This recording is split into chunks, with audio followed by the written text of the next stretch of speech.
What's up, Acadiana, and welcome to Offsides. I'm Shannon Wilkerson here with Brandon Comeaux. Thanks for joining us for today's broadcast. We'll be with you until 6 o'clock. It is 4:06 right now. Very hot, warm summer Thursday afternoon.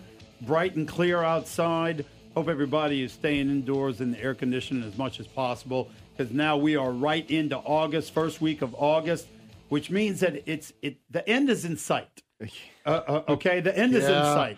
Soon we'll be out of hell. Yeah, you know, we've had a good start, I would say, to August. I mean, it's 91 degrees today, but That's not so bad. It's not so bad considering we're at now. 96 and 97. Yeah, however, it's really bad considering that right now we are officially in a cold front. yeah. Okay, so when you are in a cold front and it's still 91 degrees, brother, August is going to be rough. A cold front just means the humidity is not as bad. That's exactly right. That's exactly right. Now, I mean, I'm looking past you. I don't see any breeze at all. No, it's a lot of dry air right now, which, again, at least it's not rain and humidity when we get up in the morning. Yeah. And, you know, we're not hitting the face. You know, we both are glasses wearers. We're not hitting the face with all that moisture as we come out. That's miserable, boy. Yeah. And you know it's hot out when you pass by a flagpole and that flag is just laying there limp, you know, and you're looking for some kind of sign of air movement. Mm-hmm. It's not there. Okay, so 4 o'clock hour, let's have a little conversation about what's going on in Wisconsin. A Wisconsin judge has ruled that the state of Wisconsin must pay for gender reassignment surgeries. Mm-hmm. On Wednesday, federal judge ordered that they must pay this. This is Judge William Conley, and he stated the likelihood of ongoing irreparable harm facing these two individuals. This is on behalf of two different people that sued the Medicaid system.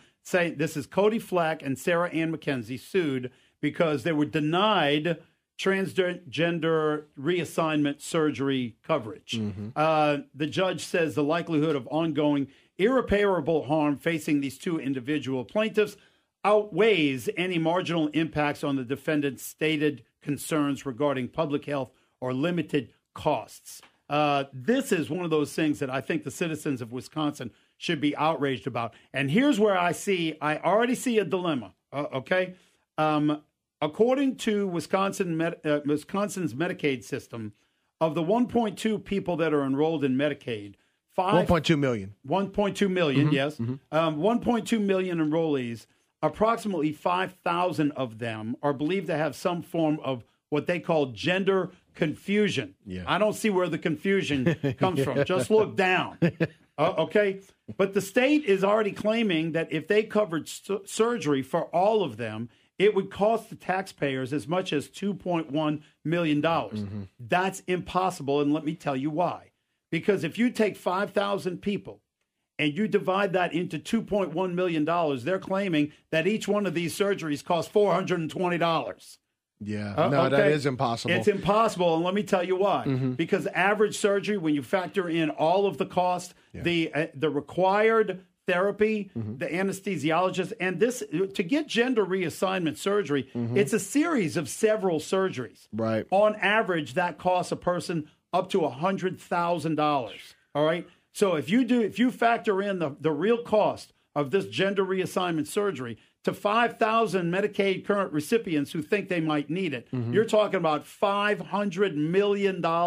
Yeah. Okay. So there's already a serious math problem. Oh, absolutely. And look, the judge has come out and said, well, you know, those claims of it costing $1.2 million are unfounded because not every person having that struggles with being transgender is not going to need this kind of surgery that they're talking about. Mm-hmm. But what this has done, this has opened up a huge box, and it's a huge money box. And you look here in Louisiana, Medicaid expansion, you look at the budget that's been going up over the past couple years. Well, who's been our governor over the past couple years? John Bel Edwards.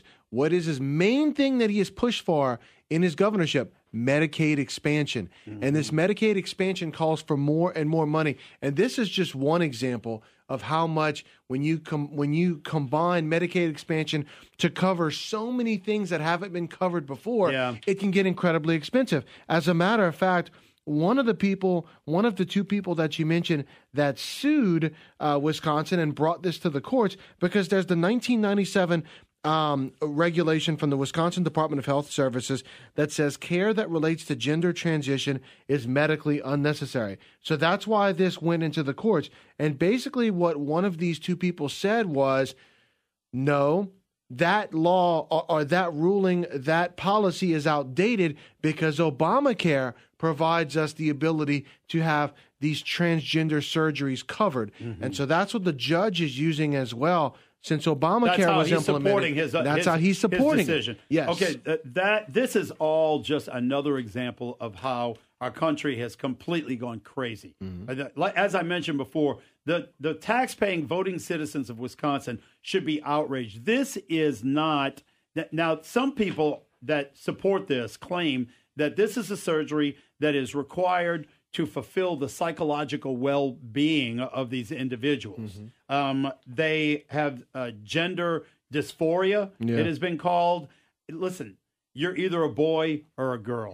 That's all there is to it. Now, if you've got a psychological problem that puts you in a position that you are mentally a woman that is trapped inside a man's body, or you are mentally a man that is trapped inside a female's body, well, then, yes, these types of surgeries are available to individuals that want to get sexual reassignment surgery. But there is no way that anybody's going to be able to justify to any reasonable thinking person that this should be the burden of the taxpayers to change the sexual identity of any individual who just wants to get sexual reassignment surgery. And this really is a state-by-state thing when you look at it. Wisconsin, one of 10 states that deny Medicaid coverage of treatments for gender transition. 19 states explicitly cover. The rest have no explicit policy either way. As a matter of fact, Louisiana, state Medicaid has no explicit policy regarding transgender health coverage or care. So I wanted to put that out there about how Louisiana feels about it. That's how it is right now. Right now. Under this governor, that could change. That's right. And rulings like this set a precedent. Yes. Okay. And so I think that this is another example of judges implementing social change from the bench. All right, this should not be a legal situation that a judge can make a decision on behalf of all the tax-paying people, citizens of Wisconsin, to say that they must suffer the burden of the expense of changing somebody's sexual orientation. It's ridiculous. I agree, but once again, it was Obamacare that helped usher this in. Again, one of those, I'm not going to say unintended consequences, but one of those things that maybe people didn't think about when we were worried so much about our own healthcare premiums skyrocketing and, and trying to get it down to a single-payer system. Well, this is one of those things down the line that the door was opened up by Obamacare just a few years ago. Well, it's just one of those things you never know. When the devil is in the detail. Yeah. And this is a perfect example. We always, many people had a lot of concerns about Obamacare, but sometimes their concerns, something like this is so far-fetched that it's something that you wouldn't even consider. As you just said, everybody was worried about their own policy, and rightfully so. I mean, that's what people worry about first, their own situation. But I would venture to say that if the country as a whole was aware that Obamacare could lead to rulings like this, the ones that were supportive of it would be very skeptical as to whether or not they wanted to keep that opinion. And let's remember, as we get ready to go to the phone lines, when that fight was going on, the transgender issue wasn't even mainly an issue. That's right. It wasn't until years later. That's it. It's just one of those things. You would never have imagined it. It's like some of the problems that we talk about here that we're having with technology. We couldn't have imagined it because the technology wasn't there for us. Right. And now we're having problems with it. Well, nobody thought that this could even be a problem. All right, 232-1542. We go to the Cajun Harley hotline. Caller, you're on the air. Go ahead. Well, if you think that's far-fetched, fellas, you should go online and see the article about the American Library Association.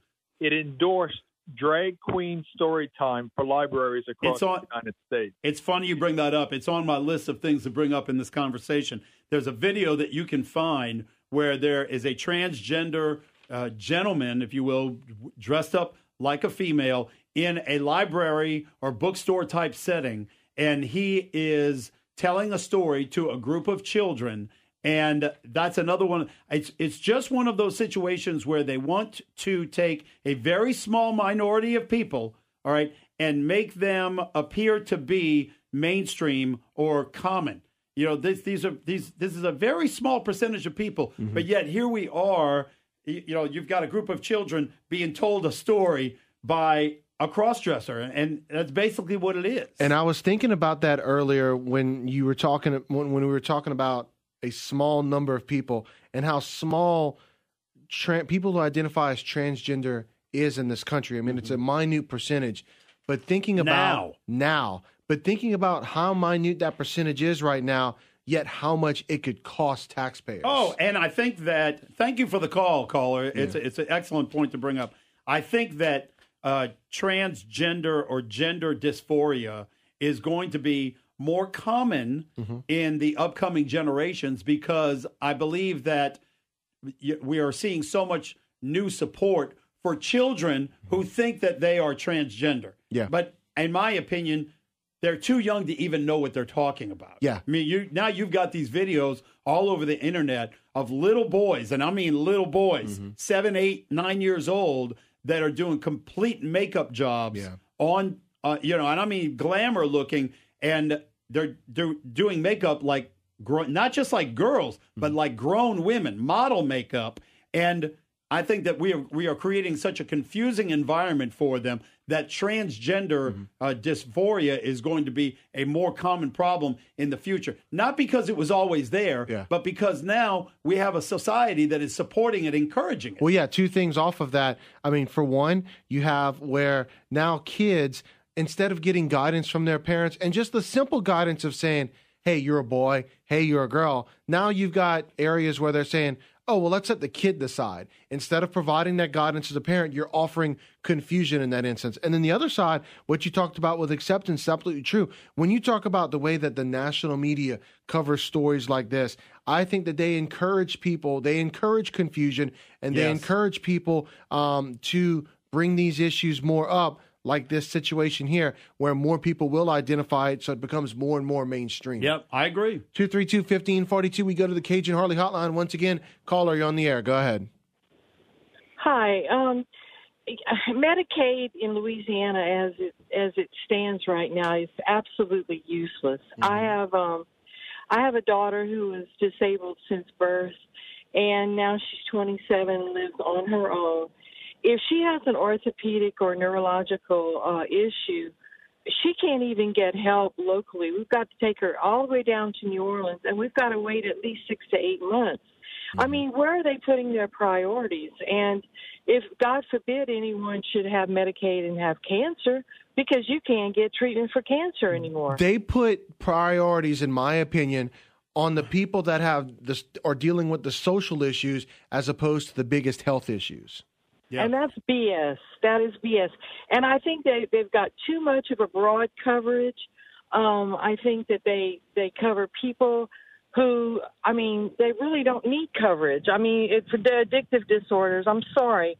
I mean, someone with cancer, in my opinion, takes precedence over a person who chooses to shoot up with heroin or whatever. I agree. And but that's just my opinion. All right, sorry, thank you. No, thank you so much. You definitely shed a very great light on our topic right now, a real world light on it. 232-1542. Caller, you're up next. Go ahead. Oh man, this planet is losing its mind, dude. I think. You're talking about yourself, right? Let me tell you, man. I think that I'm entitled to a lap dance and a beer every day. Yeah. Well, you if you came up with some type of a mental anxiety, if you did not get those lap dances and beers, then wouldn't that be crazy if you'd be able to go to Medicaid and say, "Hey, listen, I need my money." I'm going to be so depressed if I don't get these lap dances and this beer, man. I'm telling you, I need it. Booty dysphoria. All right. On that note, we're going to go ahead and head to our first break of the hour, 232-1542. We've got a phone line open for you to weigh in on the conversation. We'll be right back. Time is 4:24. You're listening to Offsides, Brandon and Shannon. And we are talking about a case in Wisconsin where a judge rules that the state must pay for gender reassignment surgeries. Now, we're about to go back to the phone lines because we're having a great conversation about Medicaid and how much it's costing. But to give you a little background on one of these individuals that the surgery is coming up for, as a matter of fact, one of the individuals, give me a second. I'm trying to remember the name here. Cody Flack of Green Bay and Sarah Ann McKenzie. Those are the two that have been in this lawsuit that the judge has been ruling for. So Cody Flack has cerebral palsy, 30-year-old, and is someone that in October basically identified as a boy at the age of 5, according to the suit, and began trying to transition to his male identity around 18. But it was biologically a female. Oh, absolutely. Okay. So after clarify that. Yeah, after moving to Green Bay in 2012, he changed his name and his haircut and then began hormone therapy. In October of 2016, he then had a hysterectomy. Then, ever since 2013, she has been getting estrogen since 2013, even though under the regulation that we've been talking about, it would be prohibited. And then also, let's see here, this transgender individual wants to remove his female breasts and took a $5,000 loan to pay for breast implants after being denied Medicaid coverage. Fine. So this is, and that's why I bring it up. Fine. Okay, take out a loan. Yeah. Go to work, save the money. Just to give our callers, or rather our listeners, a little bit of detail, male to female surgery costs. There's several of them. You've got facial feminization, these are all different surgeries now, all right? And the facial feminization could not sometimes be up to a dozen different procedures. Breast augmentations, body surgery, and then genitalia, all right? You've got to create a new genitalia for them. That normally costs, on average, if you get 5 facial feminization surgeries and then the other ones included, you're talking about $41,000 plus $30,000 on average for anesthesiology. Yeah. Plus, most doctors, now I don't want to say all, but most of the doctors that responsibly perform this surgery require a certain amount of counseling before they can do it. They want to make sure that these people are mentally sound to do the surgery. That's $200 a session. Yeah. That is male to female. Right? Female to male, everything the same except for it's around 33 plus those additional costs. Yeah. So it costs more to become a female from being a male than it does to cost from a female to become a male. Wait, say that one more time. Say that one more time. Which one costs more? Female to male? Or male to female. Yeah, well, I could understand why male that to would I don't know. more. I thought it was going to be the other way around. I don't know. To create, genitals. Yeah. I don't know what, I don't understand. I could say a few things. It makes me cringe thinking about all this, man. I don't know, man. I guess I can't say what I'm thinking right now. No. I'm going to get taken. There are just some things that cost more than other things. Yeah. Let's put it that way. Yeah, 232-1542. All right, caller, you're on the air. Go ahead.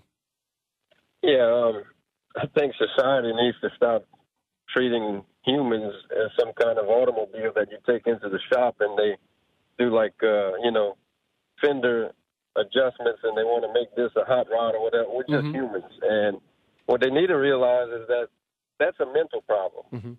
Anything that's in the brain, which is a chemical imbalance, and when we talk about chemicals, when a woman goes through menopause, they become aggressive, manly, moody, whatever.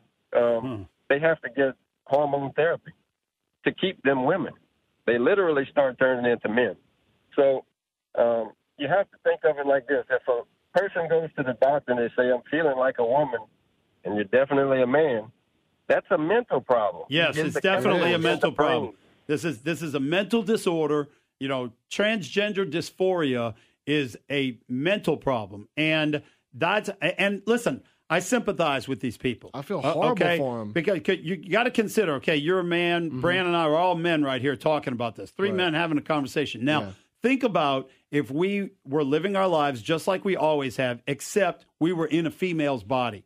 Okay, that's the situation. All right, so that could be a very, very disturbing way or challenging way for anybody to go through life.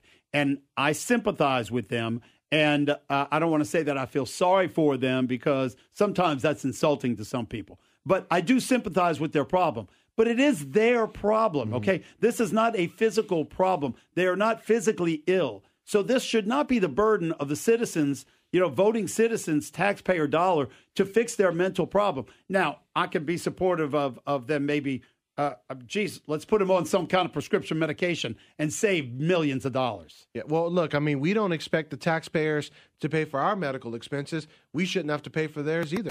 232-1542. We go back to the Cajun Harley hotline. Caller, you're on the air. Go ahead. Yeah, I was just saying my second point is... Oh, sorry, same guy. I didn't even realize you were still there. Go ahead. That's all right, go ahead. We didn't mean to interrupt you.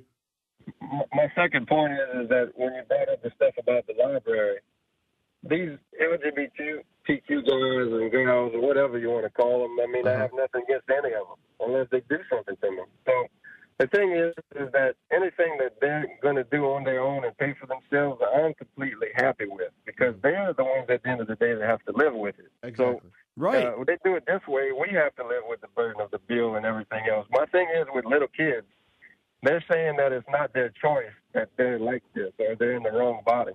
Well, those kids are not confused, and they don't even have a point of choice at that age. So why make it like it is a choice to some kids in the library if they're saying it's not a choice? Mm-hmm. Yeah. Yeah, exactly. And these transgender storytellers in the libraries and in bookstores are certainly setting some type of a precedent or some type of an image for them that and listen, the video that I saw of this transgender that was reading the stories to these children, I mean, he wasn't even a good dressing transgender. Yeah. Okay. I mean, really, I mean, he looked bad. And so almost scary looking is what I'm saying. Almost like a Halloween costume. And so I don't know. It's not okay. 232-1542. We go back to the Cajun Harley hotline. Caller, you're up. Go ahead. Hello. Hey. Go ahead, sir. Go ahead. Yes. Hey, how's it going? Good. Listen, I've been doing some research on this, just as a curious voter. The Koch brothers did some research themselves, paid millions of dollars for a study. $49 trillion is what we spend on healthcare in America today. Okay. Single payer will cost $32 trillion. That's according to the Koch brothers. That's a $12 trillion savings. Wait, 49 and 32 or 49? That's the Koch brothers study. Well, that's a 17. Okay. That would be a $17 million savings, but I seriously doubt those numbers. But go ahead. No, go look up the Koch brothers research. It just came out. All right, go ahead. Let me finish. The thing of it is, we're paying for single payer for Israel. We give Israel $10 million a day. Mm-hmm. They have single payer. Every other industrialized nation in the world has single payer. None of them are stopping that and coming to our system.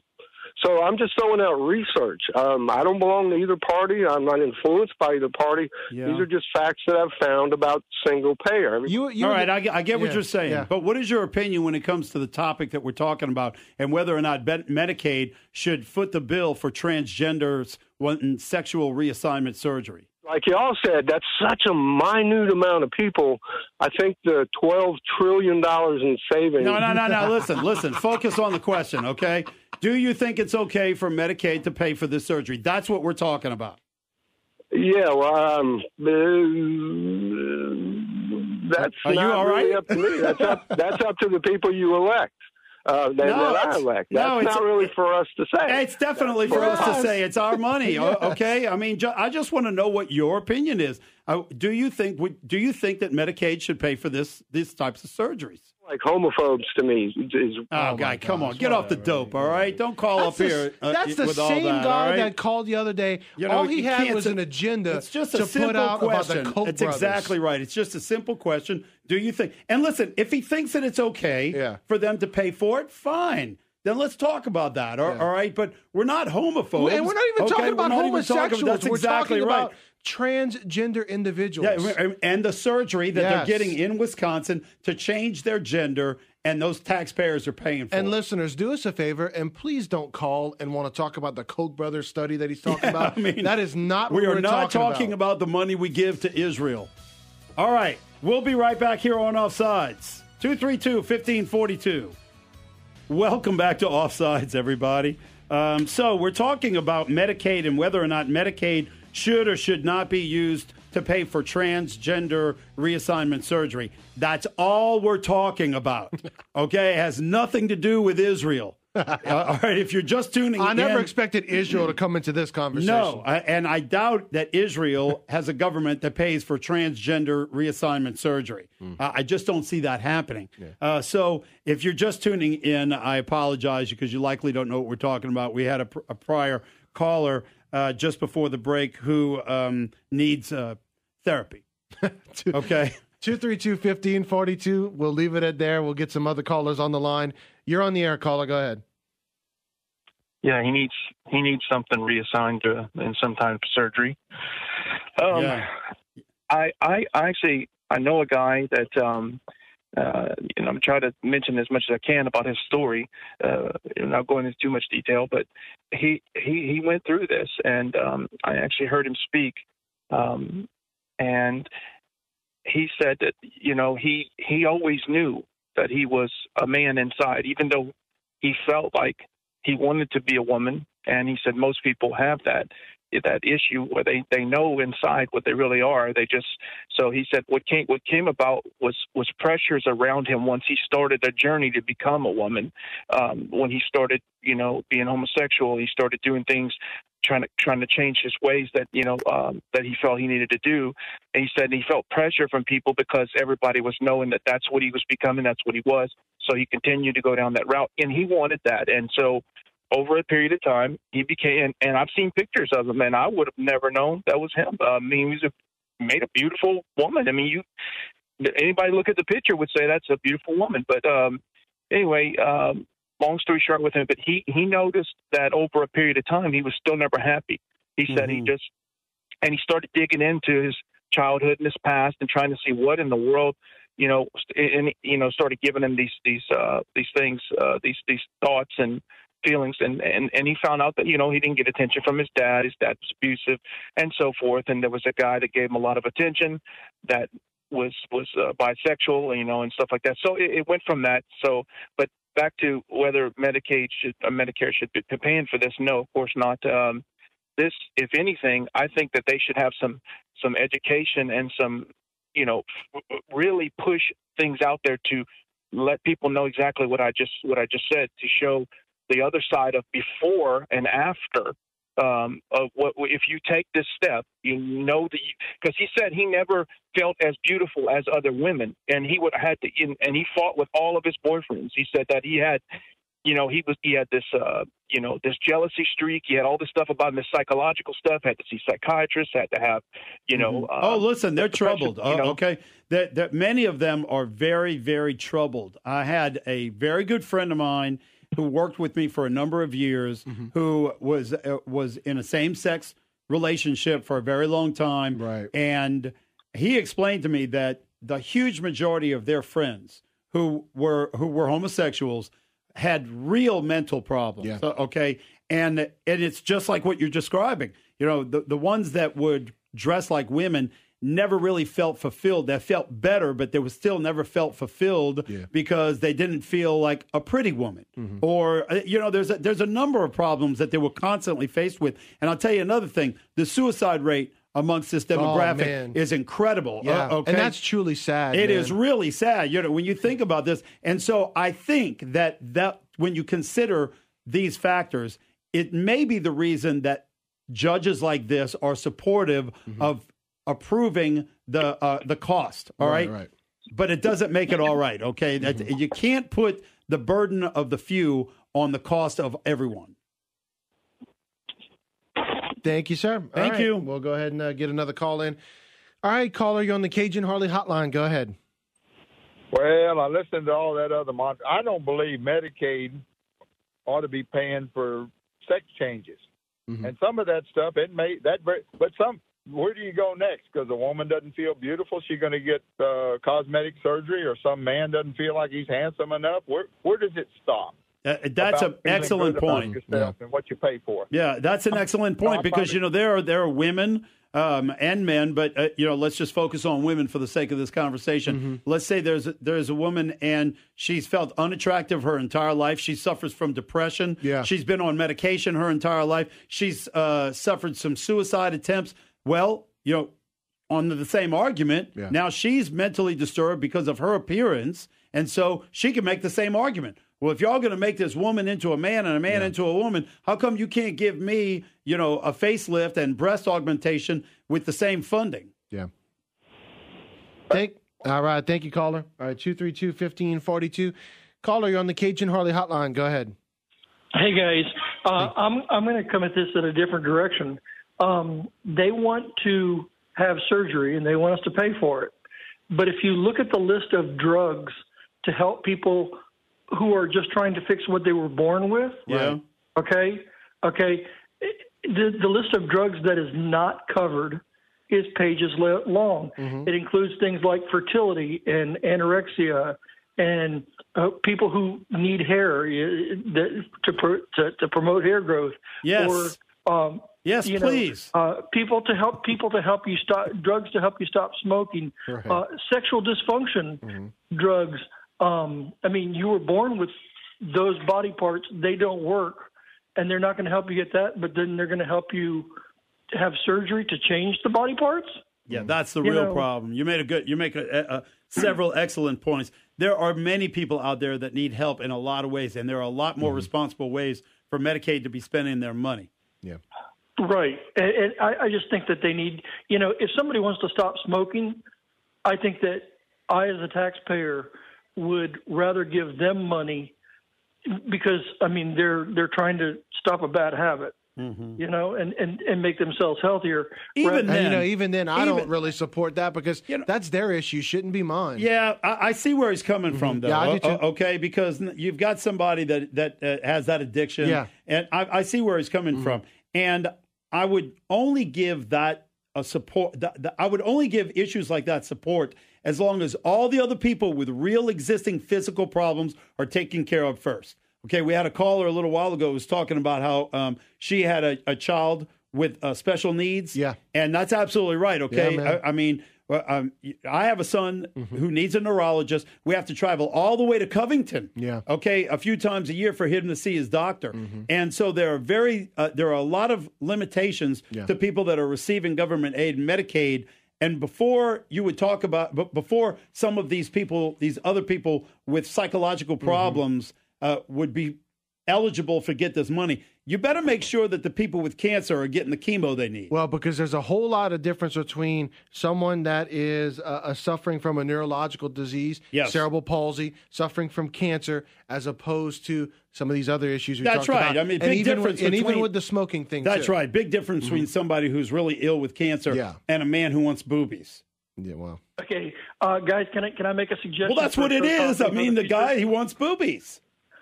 Go ahead, caller. Okay, can I make a suggestion for a show topic in the future? Yes. Is the red tide that's going on in Florida right now. I don't know if you've read about it at all, but it's an absolutely horrible thing, and it's not fabulous and fancy like a volcano eruption or a fire or something like that. All right, I made a note. We'll look into it. Okay, cool. Thank you. Good deal. It's a terrible thing. Thank you, guys. Right, Thank you, sir. We appreciate you. We'll look into it. All right, 232-1542.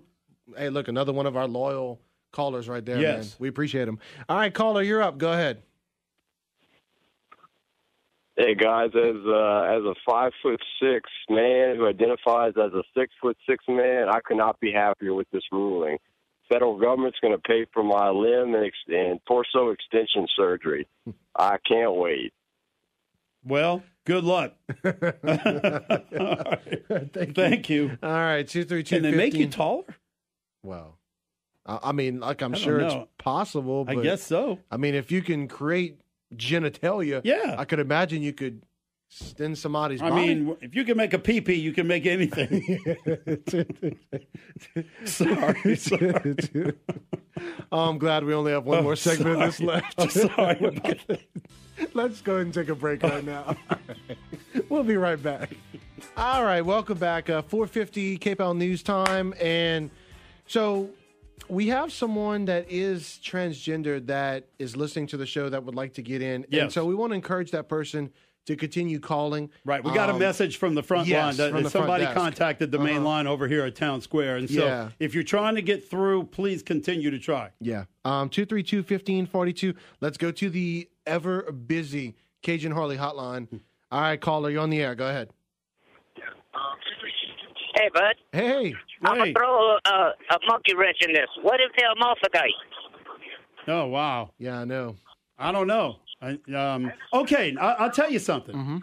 If they are, and for listeners that aren't familiar with that, what the caller is talking about is that there are people that are born from birth with both a male and female genitalia. Right? I can see supporting surgery to go one way or the other. Okay, because this is a birth defect. Right. Okay, and I would be more supportive of that. Okay, if you're born and you have more, if you have more identity with being a male over a female or the other way around, I can be more supportive of correcting that situation as opposed to letting somebody get the funding to change from a man to a female. Yeah, and I think many people, if they stopped and thought about it and realized the issues that come with that, what the caller's talking about here, that's a very real issue that none of us would want to have to face. Yeah. Thanks for the call. Yeah, thank you so much, caller. 232-1542. All right, caller, you're on the air. Go ahead. Yes, I agree with your position. I don't think Medicare should cover it. However, when we elect politicians and everything else, stuff like this is always getting in, and it's incrementalized. My telephone bill, I've been paying for 35 years. I'm paying for the deaf to have a device that a company produces and sells for a deaf person to be able to use the phone. According to your position, that's their problem, and they should take care of it. We shouldn't have to pay this additional fee on our bill. Okay, let me tell you where I think it's different. Okay, I see your point, but where I think it's different, a person that is deaf is different from somebody who wants to change their sexual orientation. Or who wants to stop smoking, too. Yes. Because that's the thing, too. And that's why I came back and said it earlier. That person is disabled. There's a difference between being disabled, having cerebral palsy, or anything else, and having cancer than it is for someone that is wanting a sex change or for, like we just talked about, some of the other things as well. Yes, there's a big difference between something that's disabling and something that, like with smoking, is something that they can figure out on their own. Sure. Fellas, you're ganging up on me here. Sorry, go ahead. No, just trying to answer the question. Go ahead. I agree with that premise. Okay? Right. However, there are, I don't know how many millions of diabetics out there that have to have insulin to live. Yeah, absolutely. My son's a diabetic. It costs over $200 a month to buy insulin. Yeah. All right. Now, wouldn't you rather see the Medicaid cover some or all of that bill as opposed to paying for sexual, reassignment surgery? Well, of course. Yeah. But I mean, but see, Medicare and Medicaid isn't paying for that for him. Exactly. And that's what we talked earlier about priorities. Where are the priorities right now with Medicaid? Where are they? And it's screwed up. And it's very unfortunate that you have a situation like this where someone that needs insulin to be able to live is not getting covered. Yeah. Thanks for the call. Thank you, caller. All right, 232-1542. Caller, you're on the air. Go ahead. All right. I got a couple of different points to make similar to the subject of some questions y'all said and some other callers. Definitely don't think that Medicaid, Medicare, any government assistance should be provided other than some mental health. Because I think I've done some research and a little bit of reading on transgender people, and there was quite a good bit that I read into. It said that afterwards, some people felt really remorseful that they shouldn't have done it. Yeah, I hear that too. And if they would have had the proper mental health evaluation beforehand, that they probably would have stayed a man or a woman. Right. Because they really enjoyed being that, and they thought that's what they were wanting to be their whole life. Yes. But it was actually something else. And that's so tragic to hear, man. Yeah, sometimes you just got to water the grass that you're standing on instead of thinking about the grass is greener on the other side. In this case, the grass is greener, meaning you're a different gender. All right, let's go to the next phone call. All right, caller, you're on the air. Go ahead. Hey, Brandon, how you doing? It's Bill Stiles, Chief Deputy Attorney General. Hey, Bill, what's going on, sir? Oh man, great! Look, I'm listening to this conversation, and I just want to remind folks of something. If you recall, early on, the governor had an executive order relative to non-discrimination against the LGBTQ persons in the state of Louisiana. Yeah. And you recall, we fought, we went to court, we won. Had that gone in effect, that was the basis of this court's ruling. That's the topic of this discussion. Mm-hmm. In that the court ruled that you couldn't discriminate based on this issue because they had LGBTQ rights. Right. So and the reason why we recognized this very early on, and the reason why we fought this executive order tooth and nail, because in my opinion, in my legal opinion, had we not, today Louisiana by order of the governor would be required to perform these types of surgeries with our Medicaid program. That's a great question, a great way to bring that up, because apparently your administration with Attorney General Jeff Landry kind of saw these cases coming up in the future, right? That's correct. When his executive order came out, our immediate reaction was, what impact is this going to have on all the programs in the state of Louisiana if we have an order that says the state of Louisiana cannot discriminate on the basis of what to this point in Louisiana law and certainly national law is not a protected class of individuals. Mm-hmm. Once you recognize these persons as a protected class of citizens, now all these issues come about: schools, bathrooms, surgeries, medical treatments. All these things get put on the table, and the only legal conclusion that we come to was that in the short future, Louisiana would be providing these types of surgeries, not only in Medicaid, but also, if you recall, the executive order also included any businesses that contracted with the state of Louisiana. Right. Well, guess what? Blue Cross, Blue Shield, all of these healthcare providers in the state of Louisiana would have fallen into the same boat and would have not been able to contract with the state of Louisiana unless they adopted non-discriminatory language in the services they provided relative to this LGBTQ issue. So this is something that was extremely disturbing to us, and is the reason why we fought this tooth and nail to prevent this type of thing happening. Right. So good work, by the way. Coming down the line. Good work. So, Bill, let me ask you this, though, before we let you go as well. So going forward, when you see a case like this, when you see a judge rule in favor of the state paying for gender reassignment surgeries, do y'all monitor cases like this and then? Oh, absolutely. Yeah, and then we think, monitor cases all over the country to see what trends are occurring. Mm-hmm. And quite frankly, I would not be shocked if in the next year or so we have someone in Louisiana file some lawsuit for the same thing. Oh, And the citizens of Louisiana should be thinking about who's in charge of their government whenever those cases are filed, and who's going to fight to defend the state from having to provide these types of services and do these types of things. All right, man. Thanks for the call. Thank you so much, man. We appreciate you weighing in. Welcome. Absolutely. Thank you so much. All right, 232-1542. We've got time for one more call. All right, you are on the air, caller. Go ahead. All right, guys, you hung up on me before I could finish saying what I had to say. Oh, sorry. I'm sorry about that. The cigarettes, Medicaid already pays. If you have Medicaid or you get food stamps, you automatically, they will try 2 different medications for you to quit smoking. They will pay for it already. Okay. They've been doing that for years.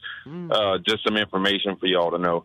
Also, as of February of this year, I go to the methadone clinic. Medicaid is starting to pay for methadone. Okay, man. All right. Well, I really don't think that should be. Yeah. Okay. Well, we appreciate your candidness, man. Definitely. Appreciate that. Thank you. What's up, Acadiana, and welcome to Offsides. I'm Shannon Wilkerson here with Brandon Comeaux. Thank you for joining us for today's broadcast. It is 5:08. We'll be with you until 6 o'clock.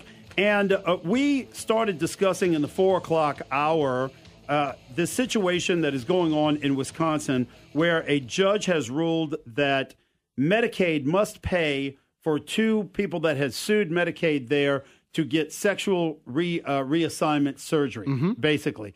And it was we got so many calls during the 4 o'clock hour, a lot of people talking about it, and we even had a a transgender listener that was trying to get through. Yeah. And we really wanted to talk to that person and maybe any other transgenders that may be out there listening. Right. Because this is such a very hot topic.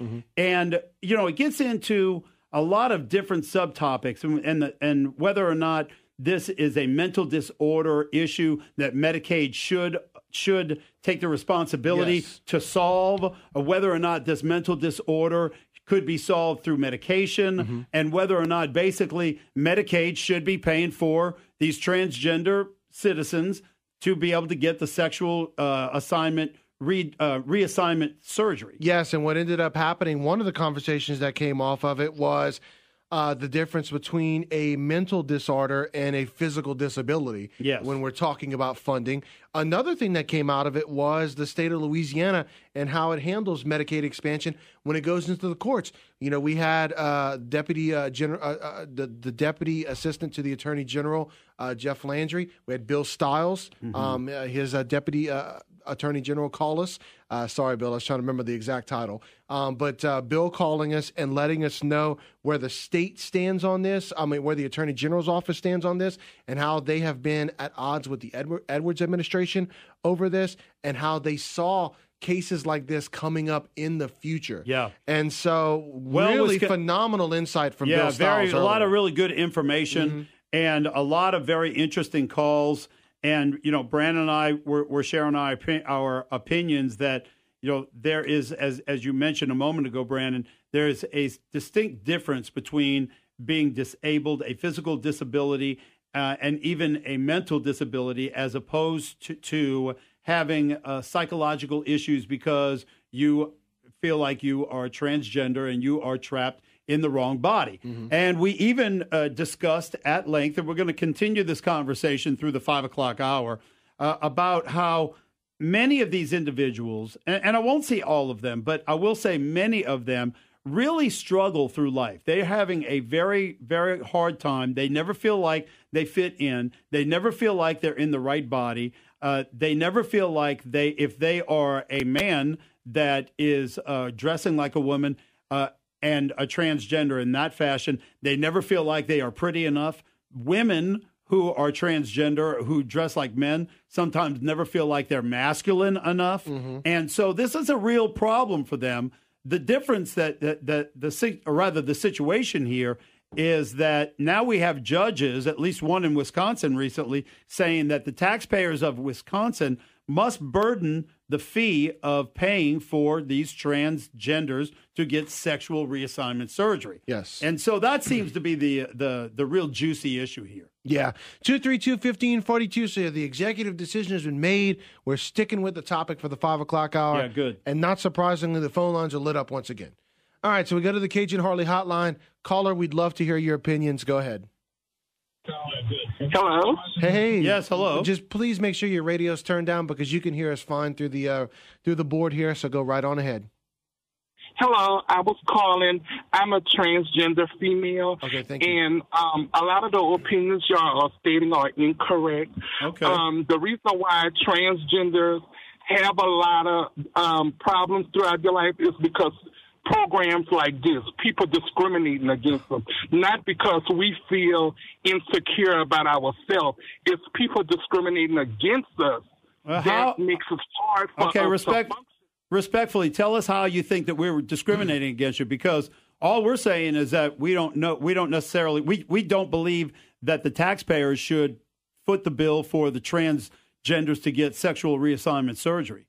All transgender, because I have many, including myself, have worked, have college education, and paid for their own surgery. Good. I think that's very respectable. Yeah. I'm just curious why you think that we're discriminating against you, because we don't think that the taxpayers should pay for that. Your opinion. That's your opinion. You are stating opinion, and transgender is not a mental disorder. Okay. You need to have a psychologist with you on your radio station to prove that is not a mental disorder. Well, let me ask you this. Let me just ask you this question. Okay. Do you think that Medicaid should pay for this surgery? if you put into the system, I think you should reap the benefits, because as many transgender people have retired and put into the system just like you have. So everybody's not sitting waiting a while around for Medicaid to pay for a sexual reassignment surgery. Yeah. A lot of us have education and have. All right, calm down. We can talk about it. But let's talk about it, okay? Because I'm just curious what you're thinking. And so you think that since you paid into the system and you pay taxes, or a transgender, maybe not necessarily you think that a transgender who pays into the system and pays taxes should then reap the benefits if they want sexual reassignment surgery? Because Medicaid pays for a lot of you drug addicts that have never worked. You're right. But thanks for the call. Thanks for the call. Well, that still doesn't justify. I know. I know. Sexual reassignment. Yeah, surgery. no. I appreciate you listening and calling in. 232-1542. All right, caller, you're up next. Go ahead. Hey guys, Hey. This is incredible. You know, it's got to be part mental. I mean, it's like anything. All of us have some type of mental issue. I'm sorry, whether it's transgender, I don't care what it is. No one's perfect, but Medicare is there to help people that, to me at least, are physically injured or need something like that. Yeah. You know, we can spend everything on one issue. It's not going to fix it. You know, we need to spend our money wisely, and this is not a wise way to do it. I'm sorry.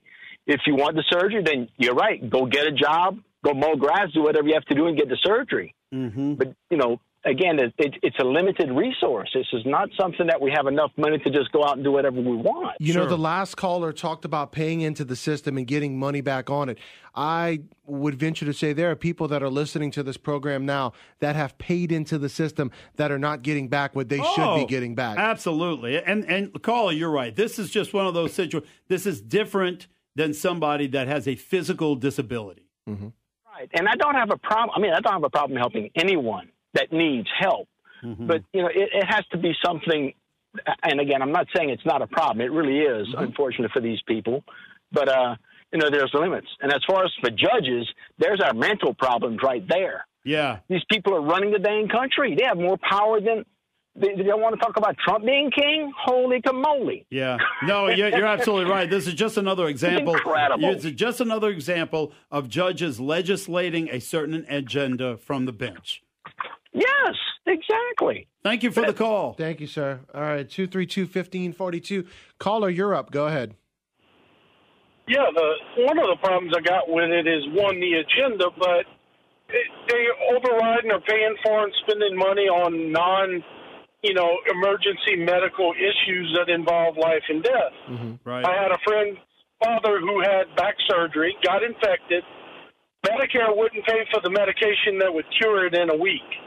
They wanted him on the one that was a 9-week regimen. Oh. But the problem with the 9-week regimen was it damaged your kidneys. I was just getting ready to say that. I'll bet you that medication had subsequent issues like maybe kidney failure. Right. He was on dialysis for 2 years, and then he just gave up. I mean, he could not take the daily traveling to the dialysis center, get on the machine. It leaves you feeling sick. I mean, keeps you alive, but you're not feeling the best. Yet, we can't pay for the medicine that will really help him and basically cure him, but we're going to pay for this, and they can say we're discriminating or whatever, but I agree. It's a mental illness. Give them a mental illness medication. If they want the surgery, then go pay for it. This guy got the infection out of no fault of his own, and we're not going to cure him. But we get somebody that shows up that convinces somebody, oh, I'm a man in a woman's body or whatever, we're going to rush to the door, trip over each other trying to pay for it. Yeah, and listen, that's no small tab. As I was going through in the first hour, average surgery, when you consider all of the factors involved, because they're required to get counseling on the front end, and you take into and sexual reassignment surgery is traditionally a series of several surgeries. They don't just go in there and come out of the hospital a few days later, the different sex. And when you factor in all of those surgeries, anesthesiologists, therapy, and the ongoing medications that they have to take thereafter, that surgery on average costs about $100,000. Yep. And it's basically elective surgery. That's right. Thanks for the call. Thank you, sir. All right, we're going to go and take this quick commercial break. When we come back, the conversation continues. 232-1542. All right, everybody. Talking about Cajun Harley-Davidson. Cajun Harley-Davidson now has a new offer called Warranty Forever. Warranty Forever provides a lifetime limited powertrain warranty. This warranty is included in every new and pre-owned bike under 5 years old, and it is at no additional cost to the buyer. Also, Cajun Harley-Davidson is the only Harley-Davidson dealership in the state of Louisiana that has the Warranty Forever program. Now, regular maintenance is required, so make sure you go into Cajun Harley-Davidson and discuss the details with one of the incredible sales team members. Yes, that's right. Great opportunity. Okay, so back to our subject right now. We are talking about a ruling that a judge made in Wisconsin that states that Medicaid there must pay for sexual reassignment surgery. These are for two transgenders, ruling on two transgenders who had sued Medicaid there, who had originally been denied coverage for sexual reassignment surgery, won the lawsuit. The judge ruled in their favor, basically saying that what they were struggling with outweighed the cost that the state would have to incur. However, that's just those two people. They also went on to say that up to 5,000 people that were currently under Medicaid considered themselves transgender issues. Yep. Okay, and so now you're talking about several thousand people that might be applying for this sexual reassignment surgery now. 232-1542. We go back to the Cajun Harley hotline. Caller, you're on the air. Go ahead. Yes, sir. I'm just wanting to voice opinion on this. I know these guys are confused what they are and stuff and don't feel comfortable in the area around other people of what they're supposed to be. But I don't feel comfortable around some intelligent people or certain environments. We all stay within our comfort zone, right? So let them stay within their comfort zone where they're at. And I just think there's a lot. We pay our medical bills. We pay our insurance.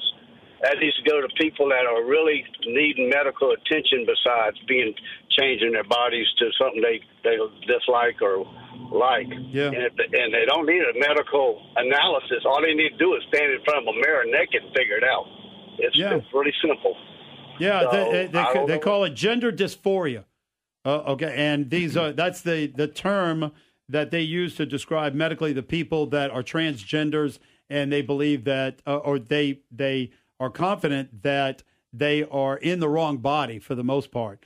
But you're right. If there are people that are sick, that need chemotherapy, that need, listen, think about how many medical problems there are out there where people are going broke because they're sick. Yeah. Okay. Even though they may have insurance or even though they may have Medicaid, and the Medicaid just doesn't cover what they need. And now you've got judges saying, no, we're going to use this money up to $100,000 per surgery on average to give these people the new gender that they want. And by the way, when these surgeries cost the state so much money, what ends up happening? Well, they have to raise taxes on everybody else. Mm-hmm. And it becomes, as you can see in this instance, where you have other transgender people that then can say, hey, look, I want to get the surgery done on Medicaid at the cost of the taxpayer. Well, then all of a sudden, the cost of Medicaid just continues to skyrocket. Oh, yeah. And it can just bankrupt the state. Yeah. I mean, it's just going to come out of the taxpayers' pockets. Let me ask you something, though.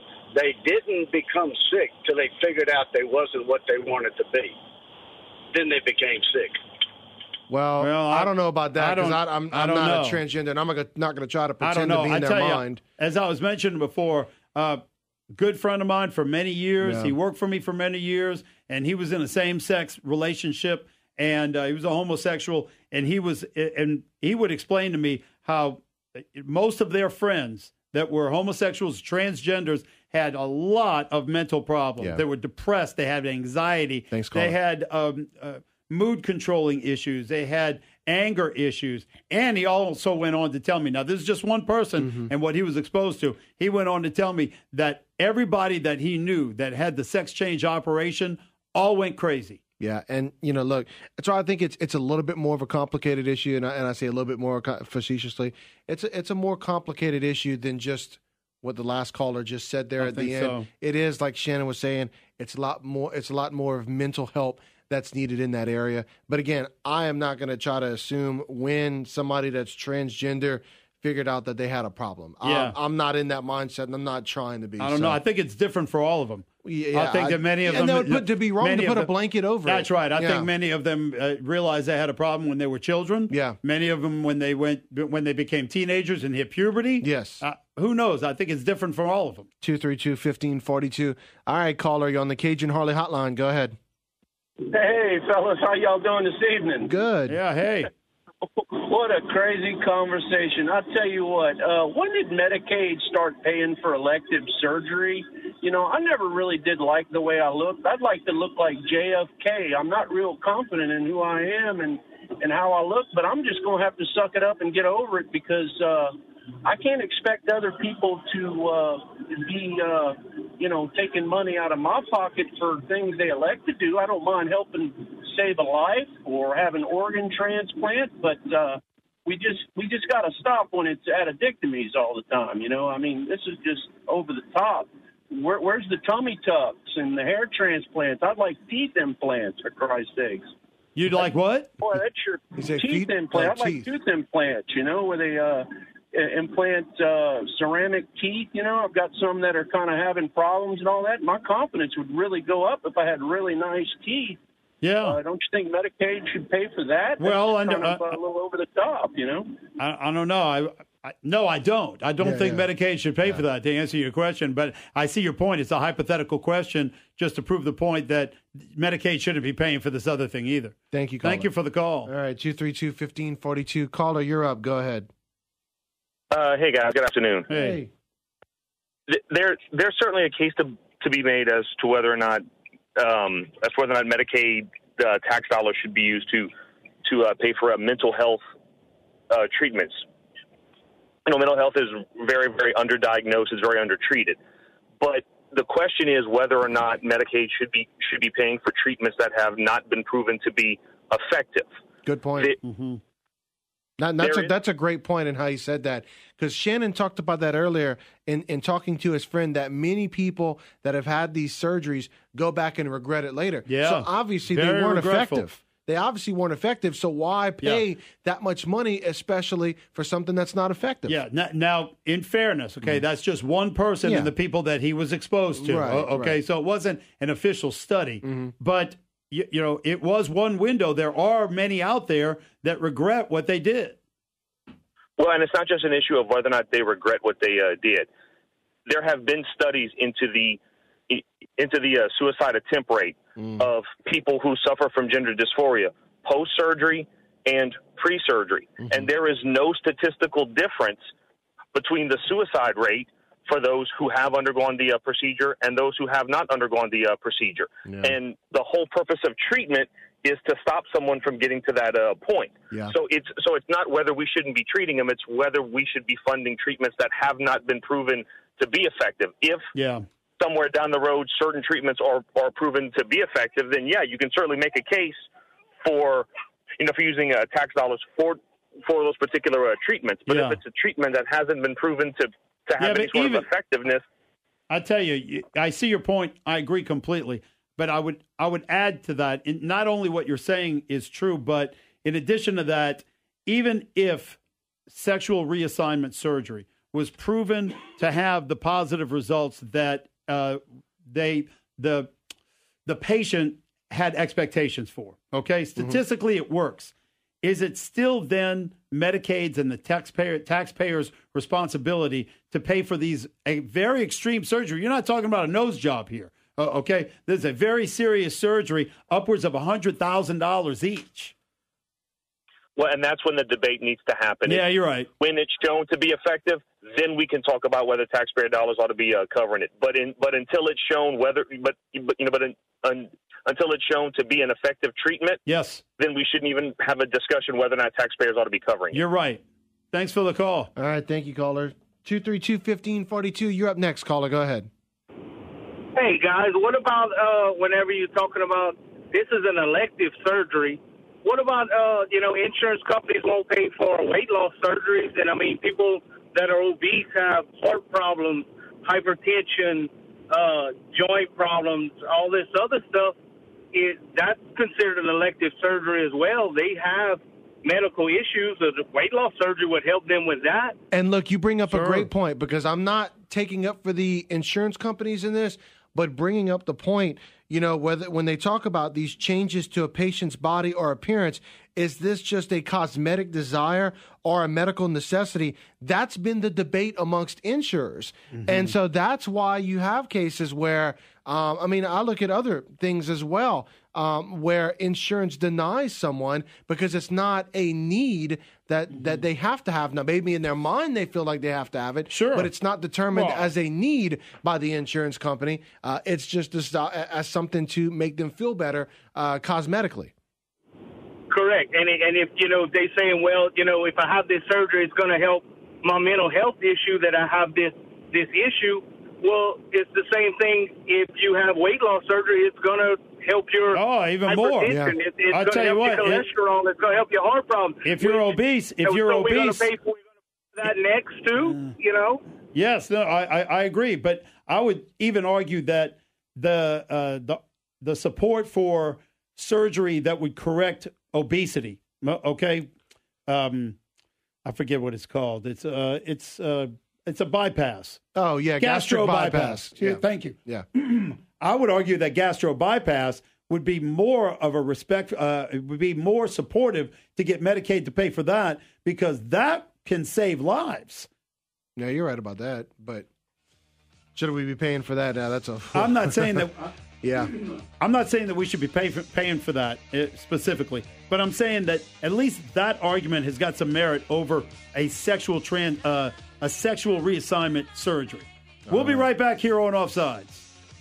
Welcome back to Offsides, everybody. We're talking about Medicaid and whether or not Medicaid should pay for sexual reassignment gender identity. According to a judge in Wisconsin, Medicaid should and will pay for it there. Mm-hmm. Got a lot of callers coming in. Let's go to the phone line. All right. Caller, you're on the air. Go ahead. Absolutely not. We have children with type 1 diabetes that have to fight Medicaid just to get insulin pumps. And that's the bare minimum, not the great ones that have continuous glucose monitoring, that monitor these kids' sugars during the night when their parents are sleeping, that keep them alive, a disease that is not curable. And the government fights these parents to pay for that. So most definitely they should not be paying for transgender reassignment. Yeah. Well, this is a social agenda, and unfortunately we see too often judges that are pushing social agendas from the bench. I think that this is another one of those things that's just going to sooner or later end up in the Supreme Court. Oh, gosh, okay. Yes, I could definitely see that. This will end up in the Supreme Court, and that's why, the people that are seated in the Supreme Court are becoming more and more important, because sooner or later there's so many social issues right now that judges are making rulings on that will end up in the Supreme Court. That is the most important thing. It always has been, but more so now than ever, I believe. Thank you, ma'am. Thank you. All right, 232-1542. We go back to the Cajun Harley hotline. Caller, you're on the air. Go ahead. So I completely agree with the last caller. I just actually left the doctor's office and had to pay a large amount of money for hearing aids, something that I need, something that I've needed for several years. I needed it, in my classroom to help me be a better teacher and everything else. And thankfully, I finally was able to get an insurance that would pay part of it, but I was still responsible for a decent portion. But most insurance companies won't pay for that, and we have private. And then, like the caller said, you have children with diabetes. You have children with diseases that they're born with, that are hereditary, that they get over the course of their lives, that you have to fight for. I have grandparents that have to fight for medicine and do without medicine because they won't pay for it, and it's life and death. Changing your gender or having some type of cosmetic surgery is not life or death. It's not life-threatening. It shouldn't be paid for. You know, you don't think I'm depressed because I'm old and I have a bunch of kids and now I need some lipo and a tummy tuck? Why they don't pay for that? I'm depressed. Yeah, I agree. Be pretty. I agree. But listen, don't be depressed. I'm just saying. We don't want you sad, okay? Oh, no, I'm not depressed. I'm just saying, you know, I could go cry and whine and say, I'm depressed and I don't like the way I look. So, I need a tummy tuck, some boobies, and some lipo. That's right. Well, no. Well, no, that's right. No. Okay, no. I agree. We agree with you completely, you know. I mean, give the boobies to the people that deserve them. Well, no, you know what I'm saying. I know. But you're talking, I realize it's not life-threatening. We agree completely, and that's the perfect way to describe it. This is not life-threatening. This is not a physical problem. These people are not physically disabled. Okay, they don't require regular physical, medical treatment on a regular basis, like somebody that maybe has seizures. You got to go to a neurologist, and so. This is completely different, and it's just they've opened that door, and I talk about that a lot when it comes to judges and law. Once you crack that door open a little bit, judges and money will push it further and further open. And again, talking about cracking that door open, for those that are just joining us or just joined us, it's been a while since we touched on this part of it. But what opened the door for all of this was Obamacare, because in one of the two people in Wisconsin that are a part of this this ruling that the judge put out, they're basically using Obamacare to say, look, under Obamacare, Medicaid covers sexual reassignment surgery. Yeah. And so that was a Pandora's box that was opened as part of Obamacare. Like we said earlier, while we were concentrating on our premiums going up and the cost of health insurance skyrocketing overall, this is one of those consequences. And I'm not saying unintended, because I do think this was part of the plan, but this is one of those things that down the road was destined to come. And now we're at that down the road part. Yeah. Well, we were talking about that earlier, and that's nobody could foresee anything like this happening. And as I mentioned before, it's like the problems that we're having that we discuss regularly here on Offsides about technology and the problems we're having with technology. But we didn't. There was no way for us to see that coming because the technology wasn't here yet. And this is another one of those things parallel to that. We could have never considered this as anything that could happen because it was just so far-fetched and ridiculous that we just wouldn't think that it would happen. Well, and again, two things. Transgender was not a big topic of discussion about the time that Obamacare came out. And then also, man, in this world we live in, we are bombarded by news stories at every moment. So it's kind of hard sometimes to think ahead when you're talking about something like this because you've got so much coming at you that you're trying to deal with right now. Yeah, how much how much your health insurance is going to be. Exactly, and people are trying to live their lives, and it's just a lot going on. 232-1542 to get some more callers in the conversation. You're on the air, caller. Go ahead. All right, caller, you there? Yes, I am. Go ahead. Hey.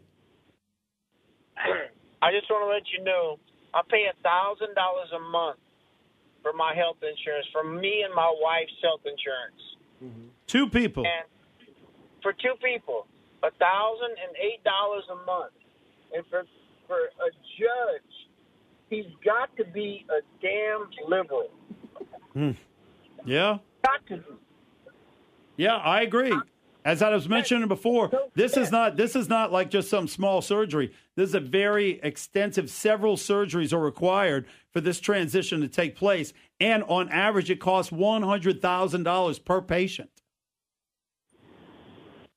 Thank you, sir. Thank you, sir. All right, 232-1542. Caller, you're up. Go ahead. Hey, guys, how are y'all? Good. Okay. Hey, the one lady who called a while ago saying that the reassignment is not life or death. Some on the other side would argue that, yes, it is life or death because their mental state. My take on all of this, it goes back to everybody's a winner, everybody gets a trophy. These kids being brought up saying, ooh, I don't like this, so I'm going to do something about it, and everyone else has to adjust to me. I think that's part of the contributing factors. I'm not old. I'm 45 years old, but the way I've raised my kids is, hey, if you don't like something that something about you, then make a change. Well, and I've had that pay thought for too. it yourself. Yeah, and I've had that thought before too. What the caller's talking about, it's kind of in this society today where people have grown increasingly narcissistic, and I'm not calling someone who's transgender narcissistic, but that whole thing of, hey, look, this is something that's not just my problem. This is something that is our problem, and you're going to have to help me take care of it. Yeah, that's right. 'Cause I can't take care of it by myself. That's right, and that's their position. Yeah. Their problem is really our problem. Yes. Because as one of the previous callers mentioned, they paid into the system, and they should reap the benefits according to them. And also, Shannon, remember the old saying, it takes a village? Oh, that kind of philosophy, that not mindset. Her again. Yeah, well, I hear it all the time. I know. All right, thank you, caller. Thank you. All right, 232. But what you're talking about is a village of people that want sex change operations. Well, get ready because it might be happening more and more often. I don't know. 232-1542. Caller, you're up. Go ahead. Okay, guys, I'm going to give you another way to look at this because, I agree. I feel sad for these folks because I'm sure that is a true mental illness. Yes. But what other mental illness do we have doctors telling the patients to embrace their illness and run with it? Good point. Yeah, that's a good point. Because, my wife, I'll tell you that, my wife she's bipolar, very common these days. But the doctors have prescribed her medicine so that she does not submit to that chemical imbalance in her brain and be manic depressive. Sure.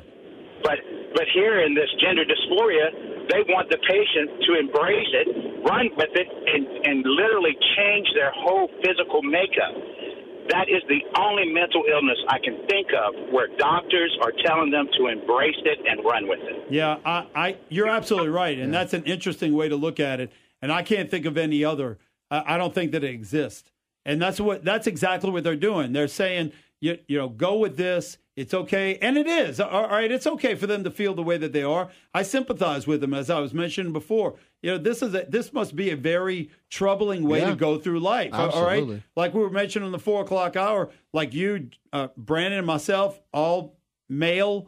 Just consider what this conversation would be like, or our lives would be like, if we were living it in a female body, but still had a male brain. So I sympathize. It must be a very troubling situation, stressful, anxiety-ridden, a lot of problems with it. However, it doesn't mean that it's the taxpayer's burden to pay for a surgery to maybe make it better. All right, we'll take this quick commercial break. Be right back for the final segment of Offsides. Welcome back, everybody. We've been talking about Medicaid and transgenders and whether or not Medicaid should be paying for sexual reassignment surgery. Apparently a judge in Wisconsin thinks so. Let's go to the phone lines. People have been patiently waiting. All right, caller, you're up. Go ahead. Yeah, wonderful. A cheese judge is going to tell us that we can pay for this. You had the earlier caller that said $1,000 a month is insurance. I checked into that. That's $1,000 a month with a $10,000 deductible for me and my wife. So guess what? You pay $21,000 out your pocket before they pick up a nickel. Wow. I'll even get better. I did the Obamacare thing for a couple of years with my wife and my daughter and myself. They said I could make X amount of dollars. My daughter was a full-time student. Well, got the insurance. They gave me a credit. I made under the allotted amount. No problem. Well, when my daughter filed her taxes, it eliminated her off of my income. So it made me drop. So guess what? They popped me for $10,000 for 2 years because I got the credit back because of that simple little mistake. How about that, huh, guys? Really appreciate it, huh? Man. Yeah, it's a disaster. Wow. It's a total disaster. I worked for a company for many years, had great insurance. I was paying about $400 a month for my wife and 2 kids. And I'm sure my company was probably matching that or a little bit more. But for $1,000 a month, you had insurance. Now for $1,000 a month, you got zero. Nothing. I'm tired of them paying for all this bull for these people that don't need it. And the people like us, the hardworking people, don't have anything. Because I can't afford insurance. I don't have any. So guess what? It's bull. Yeah. Here you are. An excellent point. Yeah. The previous caller paying $1,000 a month for he and his wife, but it's a huge deductible. And here you are. You're not able to get any insurance whatsoever. And yet Medicaid, there are some places where Medicaid is now paying for surgeries that are elective surgeries. Now, I don't doubt that these individuals that want the surgery have problems. And I don't doubt that they are confident that the surgery will solve their problems. But those are mental problems. You're talking about people that may not get. Now, if you got very sick, man, you could go bankrupt because you don't have any insurance. Hell, it's true. And look, I understand these people. It's a dilemma, and I'm sure they have trouble. I don't disagree with that. Mm-hmm. But for me to say, let's pay for their surgery to make them all better, no. We got bigger fish to fry with people that don't have insurance like myself and my wife and can't afford it than to give somebody a surgery that really isn't necessary, life or death. And I think you bring up some great points, and it's got me thinking. A lot of people that are pushing this are people that are well off and they're not in the struggle. You know, like you're talking about right now, being in the struggle, having to deal with these Obamacare premiums that you've been having to pay and just, you know, making a living for your family. A lot of people that support this stuff, you know, coming out of Washington, D.C., being in the political system and such, they don't have to, you know, struggle necessarily for health insurance. Well, you know, they're set up in a good way. Oh, absolutely. Listen, it's easy to be liberal and it's easy to push these social agendas when you don't have to worry about the issues like you and I do. Mm-hmm. Thank you, caller. All right, 232-1542. Caller, you're up next. Go ahead. Hi, yes, go ahead. Hello. Hi. Not no, but hell no. Good for you. Go on. You know, they started off slow, you know. Then, they wanted their marriage rights. They didn't need marriage rights. Oh, they said, well, we can't go with our partner to the hospital. Hey, there's laws. You could have made partnership contracts. There was a million ways you could have done it. Oh, but no, you wanted to get married. They pushed it and pushed it. Okay, now they're getting married. Now they're pushing people into making cakes and pizzas and everything else for them. It's never. Now they want this. Yeah, you're right, especially about the pizzas. Thank you. Thank you. You know, and it is worth mentioning with the cake situation because that's going up to the Supreme Court, and that's something that, you know, you mentioned earlier. This is something that it's only a matter of time goes to the Supreme Court as well. I think the cake situation actually has been getting settled the other way, not in favor of, that's right, you know, the parties that are bringing up these lawsuits, but the opposite way of what they've been thinking of. And again, what you said earlier, it depends on really the makeup of the Supreme Court. Yeah. And that's why the fight is on against Kavanaugh right now. I'll tell you, it dictates our future more than it ever has, in my opinion. 232-1542. All right, caller, you're up. Go ahead. Hi, guys. This is, in my opinion, and I want to echo what you said about liberals being able to make these decisions because they don't have to worry about what us middle-class citizens, a silent majority, can afford or not afford because we're paying for it anyway. Mm-hmm. But I agree with another previous caller. My husband, a very good job in the oil field, makes good money, but our insurance is $1,300 a month for myself, my husband, and 2 children. Oh, we have this insurance. We have this insurance and cannot afford to use it because we choose to work. You can only make $600 to be a month to be eligible for Medicaid.